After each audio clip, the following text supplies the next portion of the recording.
Hi everyone, I'm Leah. Welcome to Family Heritage Living. It is Sunday, and I believe it's the 24th. Actually, I'm not 100% sure. That's the date I think it is.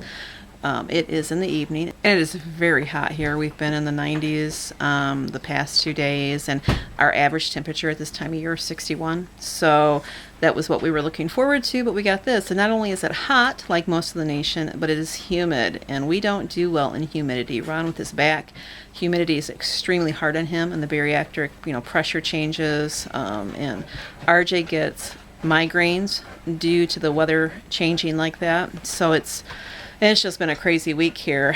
We're supposed to be dropping down in the 70s tomorrow, or, low 70s, so we're looking forward to that. But at any rate, not much going on today. I sat down to do a video earlier.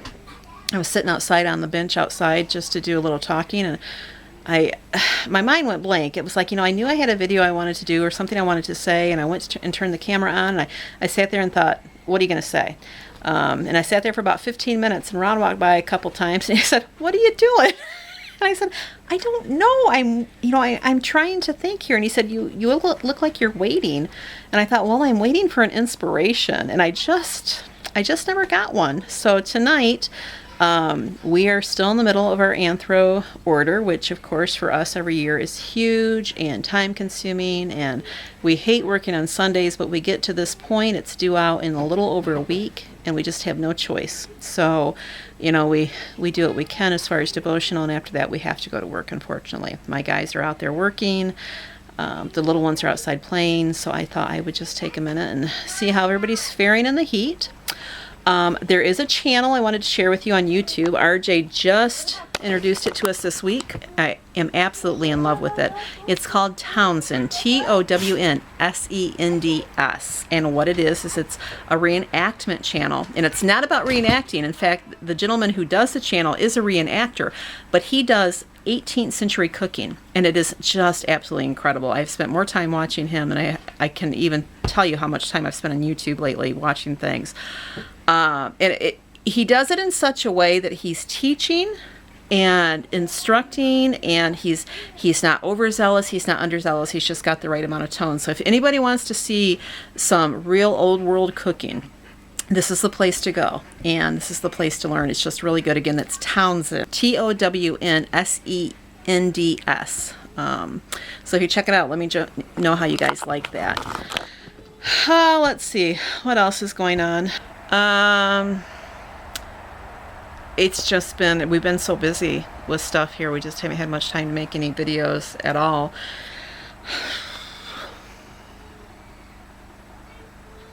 We are looking forward to this year's order being filled with anthropology, to get a little downtime. I think it's really necessary that you make your family get that downtime. Otherwise, life will control you, and you're just always busy because there's always something there that demands your time. It can be something minimal to something severe, but something is always there to try to steal our time, whether it's stealing our time from our relationship with the Lord, or stealing our time from our family, or just from ourselves.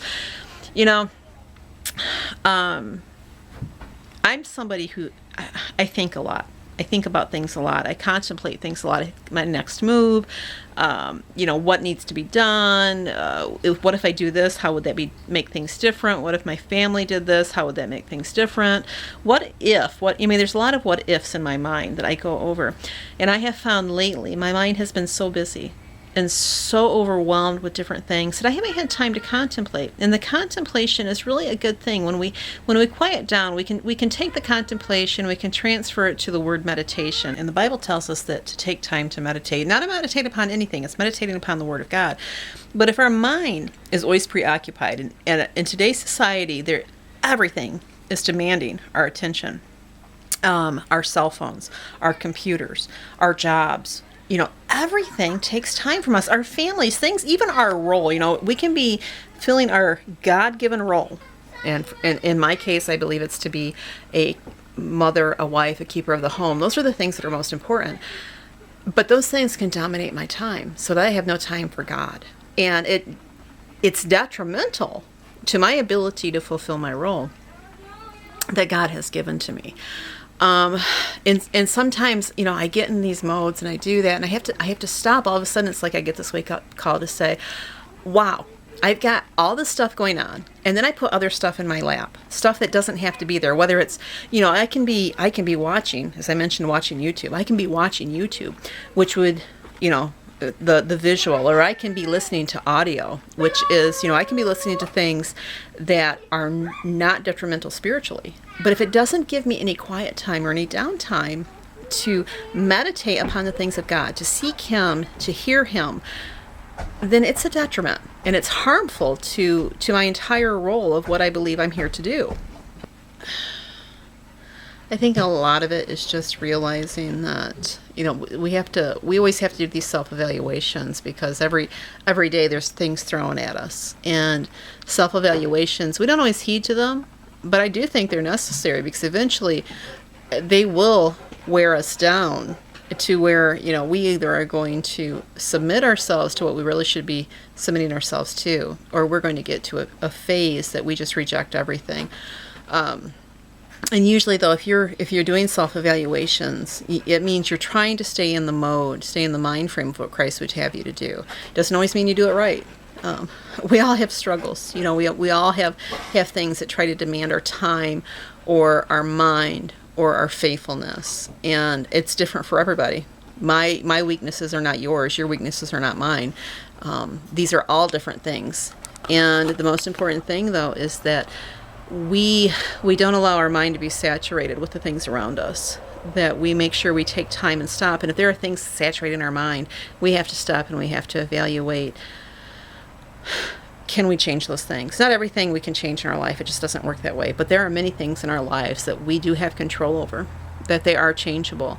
And I think that that's the most important. I think that's what I'm trying to say today. That's what was on my mind earlier, that I just wasn't sure exactly how to come across saying it. I want to encourage anybody that feels overwhelmed to just stop. Think upon the Lord. Seek His will for your life. And those things that you feel have control over you, know that He's there. He is there to help you get over it, whether it's minute or huge. Some things that have control over us don't have to be big. They don't have to be an addiction to a substance. They don't have to be all-consuming in like a major sin way. They just have to control us, and that's all it takes. And it can be anything from where we spend our mental time, to our physical time, to our thought process, how we spend our money, how we spend our free time.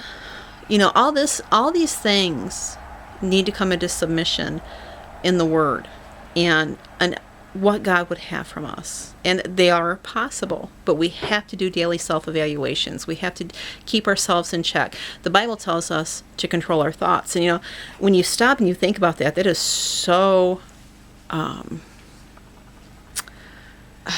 powerful, because our thoughts are what control everything else. So just something I wanted to share. I'm not sure why. It was just on my mind. I don't know, maybe if I just needed to hear myself say it, it's because I need some redirecting. I need some, refocusing on that. And or maybe it's for somebody else, or maybe it's for myself and somebody else. I don't know. I hope that this reaches somebody tonight. And as always, thank you for watching. And as always, if you haven't followed us on Facebook, please do so. Find us on Instagram. Subscribe to us if you have not yet. We'd appreciate it. Thanks, and God bless.